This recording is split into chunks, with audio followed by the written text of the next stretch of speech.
Hello everyone, and welcome back to another WARNO deck deep dive. As today we cover a division that, when it came out with Norfolk, was pretty underwhelming for a lot of people.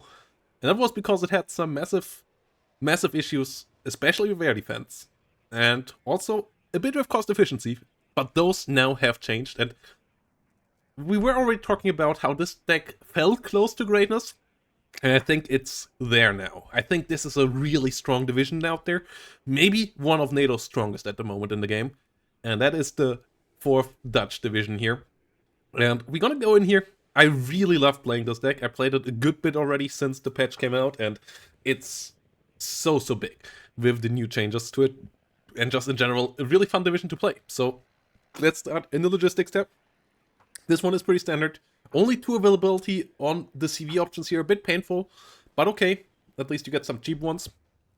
Don't think the extra price here for the armor and the 50 cal are worth it. Yes, that still doesn't give you much impact. And yeah, this is both the same speed. So that is okay. And then we have 2 supply vehicles that are pretty decent ones as well.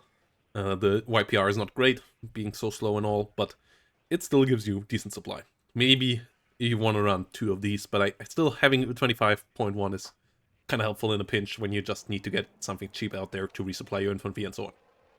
In the infantry tab, you have a lot of good options and a couple of buffed options here. Most importantly, the YPR 765, the IFV of the Belgian and the Dutch got buffed by 5 points, and that is a big buff here on these kind of vehicles, especially because you field so many of them, making this a good bit more cost efficient. And then also the infantry got buffed on top of that. The Panzer Infantry Dragon before was completely overpriced at 55 points. Now it is in a decent price point for 40. The Dragon 1 is not great, but it's still a decent little weapon that can help out on the side, blocking with a bit longer range. And coming in the YPR there now for 20 points cheaper than beforehand. And the law one comes for 10 points cheaper than before, because that one went from 40 points to 35 points. So you get this for 80 points now instead of 90 points before. That is a big change as well, making the infantry tab a good bit stronger, and making this also pretty numerous when it comes to how many infantry units you can bring around and how many units you can come in with here with these YPRs. You can field a lot of autocannons quite quickly out there and get at the enemy. The cheap, reliable nut trace infantry for the side, 9 hit points, 35 points. It's reservist infantry, but at least it can come with veterancy. And at 1 vet, these guys perform decently. So yeah, these are pretty nice as well, to just hold the flank and just be your chewing gum infantry that just figures out, like the human wave that can figure out the side. The one M113 here I don't think is really worth it, so as you have that many YPRs already, so I just bring them in trucks so that they can come in quickly. TOW 2s are great. It's a bit of a shame that you only get TOW 2s in this deck, but you need good ATGMs anyways because you don't get them on the IFVs, so getting them in TOW 2 form at least is decent. It's not cost efficient against everything. Having a cheaper option and more available option would be nice, but you have the infantry slots that you can afford 2 cards here, and then the 50 cal is a nice thing as well. So this is a really solid infantry tab, one of the best in the game in my eyes by now with the buffs that got. So yeah, really nice. The Belgian one even better now, as they got some slight buffs to a couple of the infantry units, and also got the YPR buff or AFV in their name, and that is quite nice. The artillery tab here, really nice as well. M110s are fantastic. You get 2 of them, and that is big. The mortars are just another thing that you can get to smoke and all, so that is nice. It's a 1-cost slot, so you want to fill that. And getting more howitzers is not really necessary. 2 M110s usually destroy everything you need to get destroyed in time, so that is what you want to get. Can kill even heavy tanks and so on. So the M110s, fantastic vehicles. Just make sure they keep on moving so that the enemy can't cluster kill them or something. But outside of that, M110, amazing artillery pieces. And the mortars do the mortar thing of giving you a chance to smoke. Only nerf to this division came in the tank tab, but that was justified, because the Leopard 1 NL, even on 85 points, same to the A1 in the German tree, is super good. And it has the same stats, and it was even 10 points cheaper when we nerfed the 1A1A1 before from 80 to 85 points. And even on 85 points, both of these are still great. So Leopard 1NL, still a good little tank, and really getting you in there, giving you a cheap option, which is nice. And then you on top have good 2A4s, the high penetration of them, the good accuracy is great. The 2A4C is really fantastic. And the 18 frontal armor here, really nice. The side armor is the big issue of this. It gets one-shots by 20 pen ATGMs, and that is a problem. And these still get one-shotted by airplanes, and that was the massive issue beforehand. That was the massive issue beforehand. It wasn't super cost-efficient in the infantry tab, and it also got one-shot killed on its Leos, and it couldn't protect them. Now it can protect them, because we will see its AA tab got buffed, and that really makes the big difference for these. You now can protect your Leos from getting hit by those AT planes smoking off, and then letting them get hit by your AA is really important to be able to fight, especially matchups against 76 or so. Plus, a good bit of the AT planes got nerfed as well, so Leo 2A4B is in a really solid spot now, and it's a lot of fun. We have the YPR here in this deck as well, because that's the only ATGM vehicle that you get, and it's cheaper than the TOW 2 guys even. So for flank protection, this is pretty important, because that's the only thing that can get 2,625 meter range for you on a mobile platform. You don't have any ATGMs on the IFVs or so getting them here is pretty key. That's why I take them over another Leo card. 8 Leos plus 2 CVs usually should get you through. 6 CVs in general in this deck, for everybody wondering. And yeah, as always, the deck code also down in the description down below in the deck list, if you want to find this deck yourself. Recon tab, a fantastic one. A fantastic one.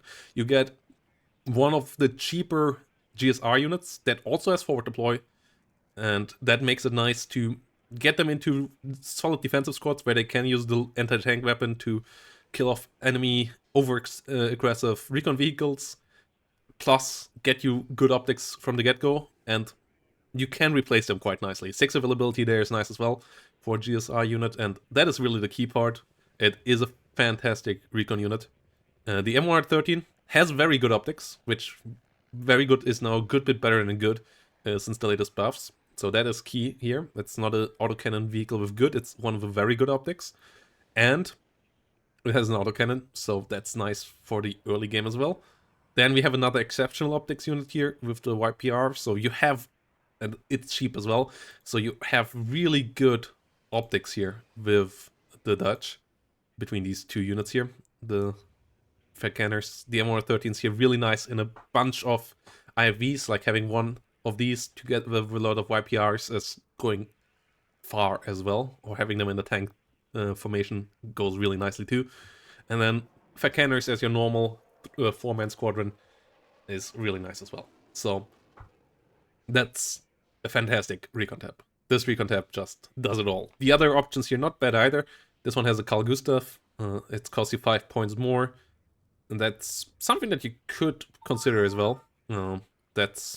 I decided against it because I feel like things that the Carl Gustav can kill usually get killed here kind of reliably anyways, but 5 points is not that much, so that can be worthwhile. The Uzi guys, they are actually decent engineers, but yeah, I'm not super hyped on them, so I decided against them either. The availability on all of them is pretty solid. The BO is a decent little recon helicopter, no exceptional optics on it though. Even with the buff to very good, I'm not a big fan of the very good recon helicopters at the moment. AA is now, went from not doing everything you needed to doing absolutely everything you needed. The cheetahs already were pretty good beforehand. They could kill off anything that flies over them for a bit too long anyways. They are really good against helicopters. They are better Gepards. For 5 points extra, you get a lot more damage output out of, thanks to the extra accuracy that these have. They are amazing. I love the cheetahs. The cheetahs are so good, especially with one vet, especially if you then push them even further with a CV next to them. They just annihilate anything flying over them for just a split second. You could consider maybe going with 6 of them, but I think found 4 of them being, like 8 of them being the most reliable way to go. Stingers are really solid as well. And then now you have the Eyehawk. This is the game changer that really does it for the Dutch, and I love it. It makes this deck so strong, and really gives you the shield that you need against enemy aircraft trying to kill your expensive tanks, trying to hurt your infantry formations, and it just goes so far. It goes so far to have these Eyehawks. You need to be a bit protective of them, but usually in other decks you use only one card of them anyways, so having only one card here, it's massive. It's such a game changer. It's insane how much this changes.